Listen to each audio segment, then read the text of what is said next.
Untuk beberapa orang, momen pertambahan usia alias ulang tahun adalah hal yang patut dirayakan. Biasanya yang berulang tahun akan mendapat kejutan dari orang terkasih. Hal itu pula yang dilakukan oleh keluarga bapak di video viral berikut ini.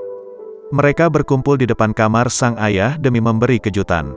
Tampak sejumlah orang yang berkerumun di depan kamar bapak itu, di mana salah satunya membawa sepiring kue dengan lilin yang menyala di atasnya.